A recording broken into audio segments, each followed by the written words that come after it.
Hello, नमस्कार प्यारे दोस्तों, कैसे हो? तो आशा करता हूँ कि सभी स्वस्थ होंगे, मस्त होंगे और अपनी तैयारी में व्यस्त होंगे।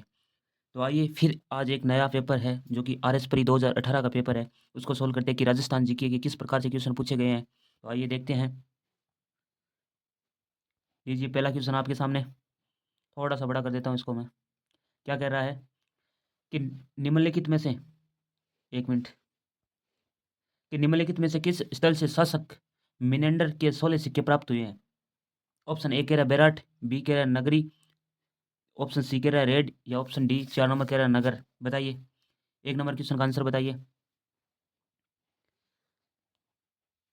तो ये आपके बेराट हो जाएगा, आपको पता होगा बेराट, क्योंकि यहाँ से 36 इंडो ग्रीक मिनेंडर के सिक्के मिले हैं, आपको पता होगा। बेराट जो कि जयपुर में है, बाणगंगा नदी के किनारे। ऑप्शन ए हो जाएगा बेराट। चलिए आगे अगला क्वेश्चन देखते हैं। क्या कह रहा है कि निम्नलिखित में से कौन सा शासक गुर्जर प्रतिहार राजवंश से संबंधित नहीं है?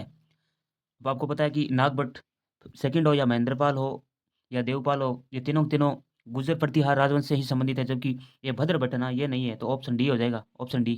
चलिए अगला क्वेश्चन देखते हैं। बड़े शानदार क्वेश्चन है। क्या कह रहा है, थोड़ा छोटा कर देता हूँ इसको मैं, कि राजस्थान के पूर्व मध्यकालीन राज्यों में नैमित्तिक पदनाम का प्रयोग किया जाता था। ये किसके लिए किया जाता था? क्या ये राजकवियों के लिए किया जाता था, या लोक स्वास्थ्य विभाग के प्रमुखों के लिए, या राजकीय ज्योतिषी के लिए, या मुख्य न्यायिक अधिकारी के लिए? बताइए। 3 नंबर क्वेश्चन का आंसर बताइए सभी। तो ये राजकीय ज्योतिषी के लिए हो जाएगा, ऑप्शन 3 हो जाएगा इसका, ऑप्शन 3। चलिए अगला क्वेश्चन देखते हैं। अगला क्वेश्चन क्या कह रहा है कि क्रांतिकारी जिसे महंत प्यारे हत्याकांड में सजा मिली, तो क्या वह जोरावर सिंह बारठ थे, या श्यामल जी कृष्ण वर्मा थे, या केसर सिंह बारठ, या विजय सिंह फतीक? बताइए। उत्तर बताइए फटाफट। तो ये आपको पता होगा कि ये हो जाएगा केसर सिंह बारठ, ऑप्शन 3 हो जाएगा केसर सिंह बारठ। महंत का मतलब संत, संत होता है ना, आपको पता होगा। और ये केसर सिंह बारठ, आपको पता होगा, ये जो दिल्ली में भाग लेने जा रहे थे, जिसको कहते हैं चेतावनी चुंगटिया लेकर 13 सोरठे भेजे थे, जो डिंगल भाषा में थे। चलिए अगला क्वेश्चन देखते हैं। क्या कह रहा है कि निम्नलिखित में से किसे राजपूताना की देशी रियासतों के साथ 1817-1818 की संधि की बातचीत की थी? तो ये आपकी हो जाएगा चार्ल्स मेट को हो जाएगा, चार्ल्स मेट को। ऑप्शन 2 हो जाएगा, ऑप्शन 2। चलिए अगला क्वेश्चन देखते हैं। ये रहा। चलिए अगला क्वेश्चन क्या कह रहा है, देखिए सभी क्वेश्चन। अगला क्वेश्चन देखिए। देशी रियासत जो 25 मार्च 1948 को गठित संयुक्त राजस्थान का हिस्सा नहीं थी, 25 मार्च 1948 का हिस्सा कौन सी नहीं थी? बताइए। क्या वो बूंदी नहीं थी, या प्रतापगढ़ थी, या उदयपुर, या शाहपुरा? बताइए सभी, उत्तर बताइए। तो इसका उदयपुर हो जाएगा, क्योंकि उदयपुर आपको पता होगा कि तीसरे चरण में बनी थी, तीसरे चरण में। तो ये उदयपुर नहीं थी। चलिए आगे चलते हैं। अगला क्वेश्चन क्या कह रहा है, थोड़ा बड़ा कर देता हूँ भाई इसको, थोड़ा सा बड़ा कर देता हूँ ताकि आपको आसानी हो जाए दिखने में। क्या कह रहा है कि त्याग भूमि के संपादक कौन थे? त्याग भूमि ये एक पत्रिका है, आपको पता होगा। और इसको इसके हरिभा उपाध्याय हो जाएंगे, हरिभा उपाध्याय। इनकी पत्नी का नाम है रमा देवी। और ये आपको पता, रवाड़ा के प्रथम सीएम थी, आपको पता होगा। ऑप्शन ए हो जाएगा इसका। चलिए आगे चलते हैं, आगे चलते हैं भाई। चलिए 1 मिनट। चलिए आगे चलते हैं, अगला क्वेश्चन देखते हैं। ये लीजिए बड़ा सा प्यारा सा क्वेश्चन है आपके सामने। एक तरफ तो आपके मंदिर है और एक तरफ जिले है, उनको सम्मिलित करना है। ये कौन से हैं क्वेश्चन? देखिएगा। कौन से है, थोड़ा सा छोटा कर देता हूँ। ये कौन से है भाई? बताइए। कामेश्वर महादेव मंदिर, शीतलेश्वर, पिपलाद माता, या नीलकंठ, इनको मिलान करना है आपको। तो देखिए, एक कामेश्वर मंदिर है, आपको पता है, ये पाली में है, पाली में हो जाएगा इसका। और ये शीतलेश्वर महादेव है, ये झालावाड़ में हो जाएगा। और नीलकंठ तो आपको पता है सरिस कालवर में है, सरिस कालवर में है ये तो। और ये पिपलाद माता है ना, ये आपकी जोधपुर में हो जाएगा। देखिए, एक में चार, एक में चार। नीलकंठ महादेव मंदिर, ए, ऑप्शन ए। ऑप्शन इसका बी हो जाएगा भाई, बी हो जाएगा, ऑप्शन बी 2 नंबर हो जाएगा इसका। चलिए आगे चलते हैं, चलिए आगे चलते हैं। आइए अगले क्वेश्चन पे। हर बिंदु से क्वेश्चन आ रहा है। अगर आरएस में आपने राजस्थान जीके को और पॉलिटी को ढंग से पढ़ लिया तो आपका बेड़ा पार है। चलिए आगे देखते हैं। थोड़ा सा बड़ा कर देता हूँ मैं इसको। चलिए देखते हैं अगला क्वेश्चन क्या कह रहा है कि चित्तौड़ जिले के निम्नलिखित मंदिरों में कौन सा एक जैन मंदिर है? अब ये बताना आपको कि कौन सा जैन मंदिर है। क्या कुमसा मंदिर है, क्या सतवीश देवरी मंदिर है, या समदेश्वर मंदिर है, या तुलजा भवानी मंदिर है? बताइए। तो आपको पता होगा कि ये सतवीश देवरी मंदिर है ना, ये जैन से संबंधित है, आपको पता है। ऑप्शन बी हो जाएगा। ये 36 जैन मंदिरों का समूह है भाई, 36 जैन मंदिरों का समूह। चलिए आगे चलते हैं, अगला क्वेश्चन देखते हैं। चलो आगे। क्या कह रहा है कि निम्नलिखित में से कौन सा चित्रकार अलवर शैली की चित्र शैली से संबंधित नहीं है। अब नहीं है पूछ रहा भाई, इस पे ध्यान दीजिएगा। तो आपको पता है जमुना दास, बांका, या सॉरी, बक्साराम, बक्साराम, नंदराम, ये तीनों के तीनों है भाई। लेकिन ये जो नानक राम है ना, ये किशनगढ़ से हैं, किशनगढ़। ये किशनगढ़ से है भाई, ये किशनगढ़ से। ऑप्शन 3 हो जाएगा इसका। ऑप्शन 3, ऑप्शन 3 हो जाएगा इसका। चलिए आगे चलते हैं, अगला क्वेश्चन देखते हैं। क्या कह रहा है कि निम्नलिखित में से कौन सा सुमेलित नहीं है। तो एक तरफ आपकी रचना है और एक तरफ लेखक के नाम है, तो बताइए कौन सा सुमेलित नहीं है। देखते हैं। भोला बारमली, ये कह रहा है पग फेरो, मणि मधुकर, बिल्कुल सही है। कोडम दे, ये मेघराज मुकुल की है, ये वही मेघराज मुकुल है जो है ना, शीश काट दियो सतराणी, चुंडावत मांगी सेनानी, शीश काट दियो सतराणी, ये वही है। बाकी चंद्र प्रकाश देवल, ये भी सही है, लेकिन ये वोल बारमली है ना, ये वागेंद्र शर्मा की नहीं है, ये जोशी जी की है, जोशी, जोशी जी की है भाई। ऑप्शन ए हो जाएगा इसका, ऑप्शन ए। चलिए आगे चलते हैं, अगला क्वेश्चन देखते हैं, अगला क्वेश्चन देखते हैं। ये लीजिए, बड़ा प्यारा सा क्वेश्चन। क्या कह रहा है कि गौरी देवी जिस गायन शैली से संबंध थी। अब गौरी आपको पता है ये पश्चिम राजस्थान की है, पश्चिम राजस्थान बीकानेर की है, आपको पता होगा, ये रोमांड गायिका से संबंधित है। ऑप्शन बी हो जाएगा 2 नंबर इसका। चलिए आगे चलते हैं, अगला क्वेश्चन देखते हैं। ये लीजिए, बड़ा प्यारा सा क्वेश्चन। क्या कह रहा है कि नारी संत दयाबाई शिष्या थी। अब किसकी थी। एक नंबर कह रहा है संत चरणदास की, बी कह रहा है संत निम्बरचार्य की, या सी कह रहा है संत हरिदास की, या डी कह रहा है संत रामचरण की। ये आपको पता होगा, संत चरणदास जी की शिष्या थी। एक का नाम है दयाबाई, एक का नाम है सहजोबाई, ये दोनों के दोनों संत चरणदास जी की शिष्या थी। ऑप्शन ए हो जाएगा। चलिए आगे चलते हैं।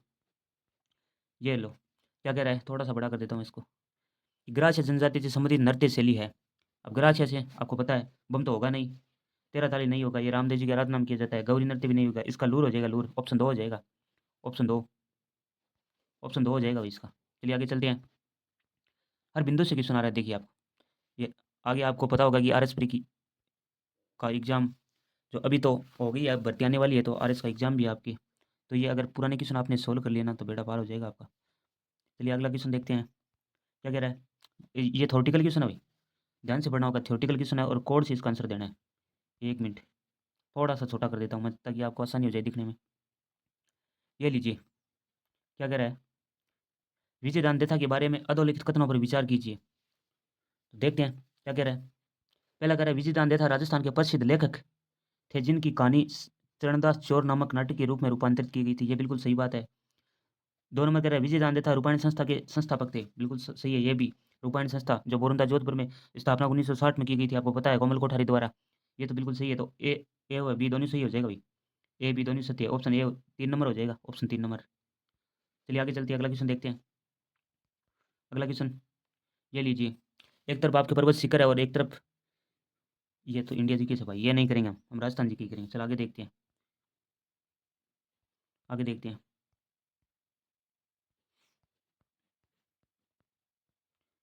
आगे देखते हैं। ये लीजिए 25 नंबर क्वेश्चन लगाइए। इसमें लगभग 40 क्वेश्चन थे। 25 नंबर क्वेश्चन लगाइए। क्या कह रहा है कि सूची 1 और सूची 2 से सुमेलित करना है आपको। एक तरफ झील है और एक तरफ पर्वत है, अब बताना आपको कौन कहाँ है। कोड चाहिए भी, थोड़ा सा छोटा कर देता हूँ इसको। लगाइए क्वेश्चन। देखिए आपको पता होगा कि ये जो रघुनाथगढ़ है ना, ये तो सीकर में है, रघुनाथगढ़ सीकर में, यानी डी में 3 होगा भाई, डी में 3 होगा। अब देखिए इसमें भी नहीं है, इसमें भी नहीं है, इसमें भी नहीं है, इसमें भी नहीं है, ऑप्शन एक ही तो है जो लास्ट में 3 आता है। अब इनको ऐसे भी कर सकते हैं, बाकी हम देख लेते हैं, बाकी भी देख लेते हैं। देखिए ये जो जयपुर है ना, जयपुर, जयपुर की हो जाएगी बरवाड़ा, जयपुर की बरवाड़ा हो जाएगी। और अलवर, अलवर भानगढ़ भूतोगढ़ आप बोलते हैं इसे। और ये जो जालोर है ना, इसकी जाडोल हो जाएगी। देखिए, तो ऑप्शन ए निकल के आ रहा है, ऑप्शन ए, ऑप्शन ए निकल के आ रहा है भाई, ऑप्शन ए हो जाएगा। चलिए आगे चलते हैं। अब मैं इसको बड़ा कर देता हूँ थोड़ा। क्या कह रहा है कि निम्नलिखित में से कौन सी पहाड़ी राजस्थान में विंध्य पर्वत श्रेणी का विस्तार है, बताइए। तो ये विंध्यन का हिस्सा ये की तो है मुकुंदरा की पहाड़ियाँ, ये हो जाएगी मुकुंदरा की पहाड़ियाँ। ऑप्शन ए हो जाएगा, ऑप्शन ए। चलिए आगे चलते हैं। ये लीजिए, बड़ा प्यारा सा क्वेश्चन। एक तरफ आपकी मुख्य सिंचाई परियोजना है और एक तरफ ये जिले हैं, तो आपको सुमेलित करना है। बताइए सभी लोग, क्या बनता है इसका कोड? देखिए, ये जो सिद्धमुख परियोजना है ना, नौ और नहर परियोजना, ये सुना होगा आपने, सिद्धमुख, ये हनुमानगढ़ और चूरू हो जाएगा इसका। हनुमानगढ़ या चूरू। अब नर्मदा है, नर्मदा आपको पता है, जालौर बाड़मेर हो जाएगा।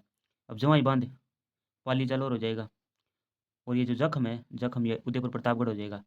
जखम प्रतापगढ़ आपको ये तो पता ही है, जवाई पाली, ऐसे भी कर सकते हैं आप इसको। देखिए, देखते हैं क्या कोड बनता है। देखिए,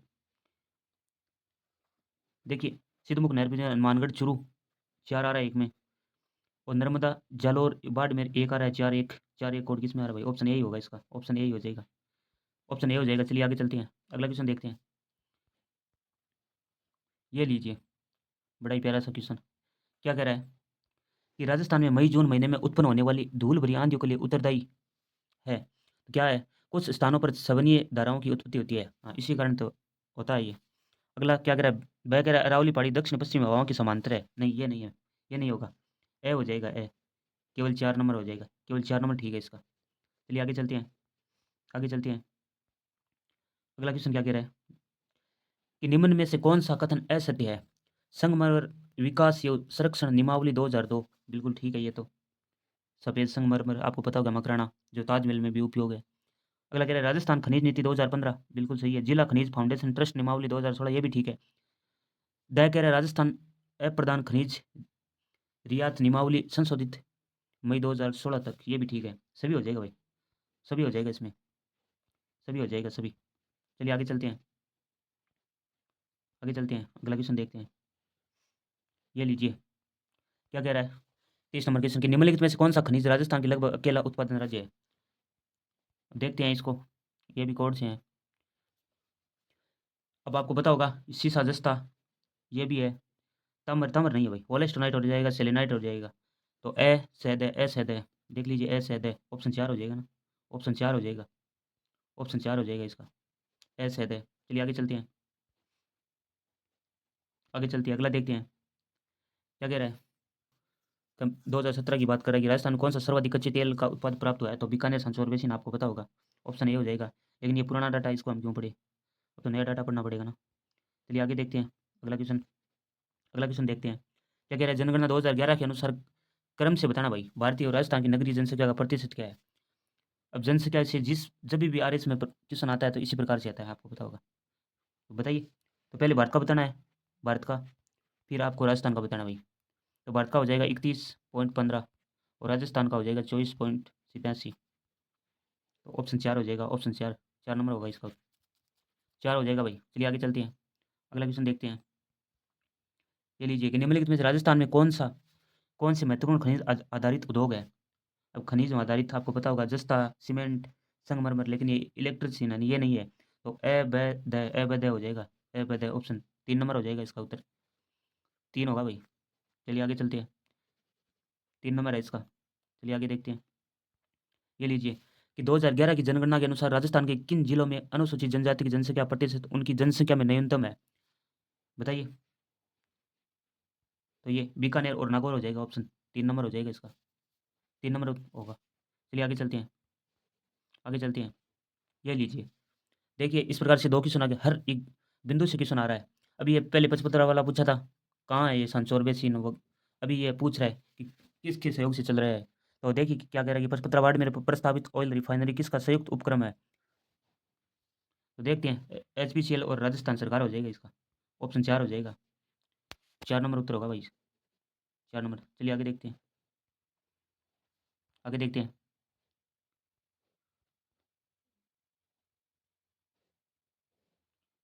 ये लीजिए, बड़ा कर देता हूँ इसको। क्या कह रहा है? 36 नंबर, कि कौन सा सुमेलित नहीं है?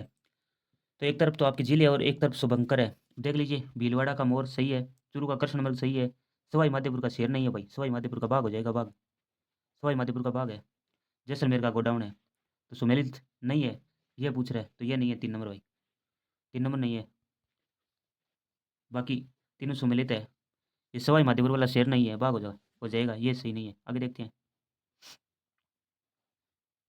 अगला क्वेश्चन देखते हैं। अब ये तो आपकी इंडिया जीके से भाई, इनको हम नहीं करेंगे।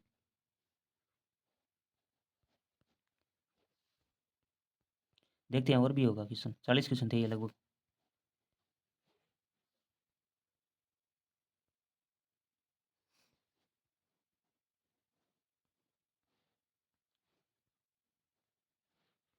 देखते हैं भाई।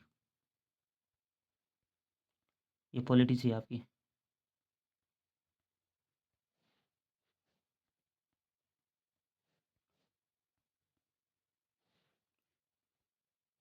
ये लीजिए